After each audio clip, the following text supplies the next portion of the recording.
These need to learn how to fabricate now. We don't know how to fabricate. Just calculate by that much. Yo! Ladies and gentlemen, welcome back to Just Another Car Show. Thank you so much for tuning in. Please like and subscribe. If you guys have been watching, you guys saw that recently we have been welding an entire front end for a Miata together. Yep. We created an entire bash bar with no fabrication experience. We literally just went to Harbor Freight and got started. I grew up doing a little bit of welding. Sam grew up with no welding experience. So we wanted to make a video that would help you guys possibly create some of the same things we did. So we're going to show you the different types of welding. We're going to talk about what we bought in our welding kit, and we're going to talk about how to get started. All right. So first off the bat, there are three types of welding. First type of welding is TIG welding. TIG welding is usually the cleanest. It's the one that you see those TikTok videos of where people are just laying the most beautiful lines. It requires the welder to use one hand to actually feed the wire down into the weld while heating and torching with the other hand. Pretty high skill level, but really beautiful results. The next welding is called MIG welding. It's a little bit easier than TIG. So the gas is actually blended before it gets to you, and you're basically just running the gun. I grew up doing MIG welding. Pretty clean and actually significantly easier than TIG welding because you don't have to have that rhythm to hand feed the metal down into your welds. The third kind of welding, and the welding that we did, is flux core welding. Flux core welding is the messiest because you don't require a tank of gas. And when I say gas, there's different compounds of gas. I don't mean gasoline from the gas station. With flux core welding, you don't need any gas whatsoever. It's very messy because of that. There's a lot of exploding little hot molten pieces of metal shooting out and about, and the welds take a long time to clean up, as we learned, because they do go down a little messy. But it is the easiest, and it is the least complicated, and is the best one to start with, in my opinion. I know a lot of people will say just go right to MIG, but flux core was a great way to start because we didn't have to worry about gas. We didn't have to get a whole tank. We just kind of put it all together and got started. Let's do it. So what are you going to need to put it all together? What tools are you going to need? Well, that's a great question. So the first thing you're going to need when you're setting up your kit is an angle grinder. You're going to need an angle grinder for all kinds of things. To use flap discs to grind down metal, to use cutting discs to cut metal.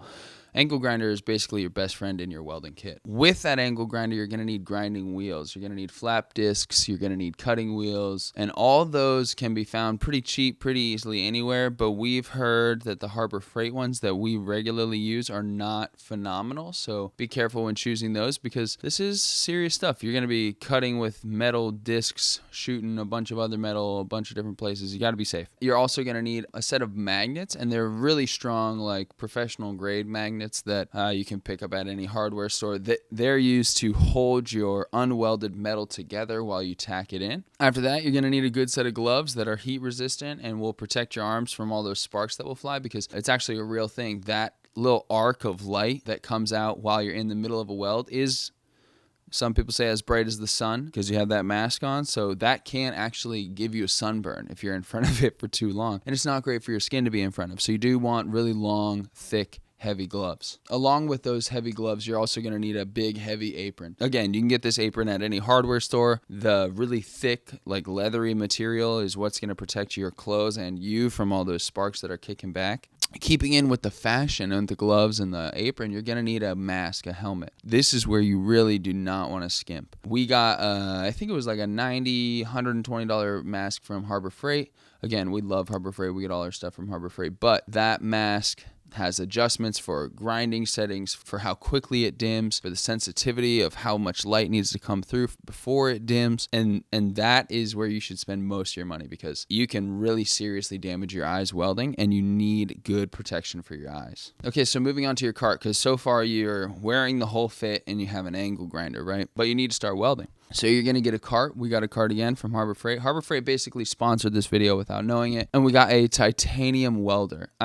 Okay, so we went to DNS Supply House, which is a welding supply house in this area. And they told us, hey, the titanium welder that you bought is gonna go. Everybody, he said he had 3 customers return that one this week. But to be honest, the customers he's working with probably weld for 40 hours a day, 40 hours a week. Our titanium welder is probably gonna last us a long time because we don't weld at an industrial level. And as long as we take good care of it, I think we'll be fine. Once you have your welder and your cart, you're going to need some wire. We learned that the welding wire from Harbor Freight is not great. So went again to D&S Supply House, and those guys hooked us up with a little bit better welding wire. The wire is critical because the wire determines the quality of your welds. You really want to make sure that you get a high quality wire because that's what's going to be holding all your metal together in the long run. Welding.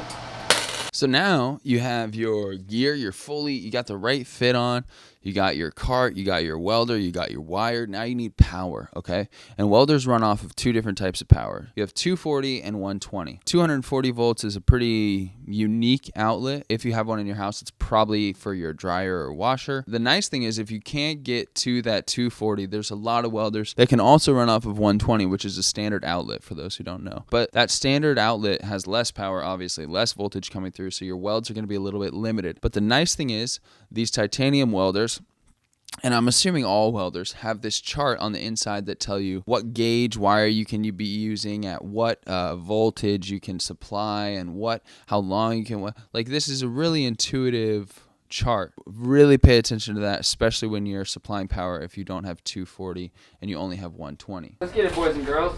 All right, so at this point, you have your entire welding fit on, you have your cart, you have your welder, you have your wire, and you have your power. So you're basically ready to get welding. But now you're going to need some metal, and you're going to need some ways to adjust that metal and fabricate that metal before you weld it together. So what you're going to want to do is you're going to want to find a metal supply house. We found a supply house in Burbank here for us that was actually really great. I think it was called the Industrial Metal Supply Company or something like that. Just Google it, you'll find something. And there are also a lot of websites that you can order metal from, but as you would expect, the shipping is crazy. We bought a few other things like metal files and a brush to brush down metal surfaces before we weld. But you have your cart, you have your supplies, you have your materials, you have your safety gear. Another slight thing I did was I always wore an N95 mask under the welding mask because I read online that the fumes are not great to breathe in for extended periods of time.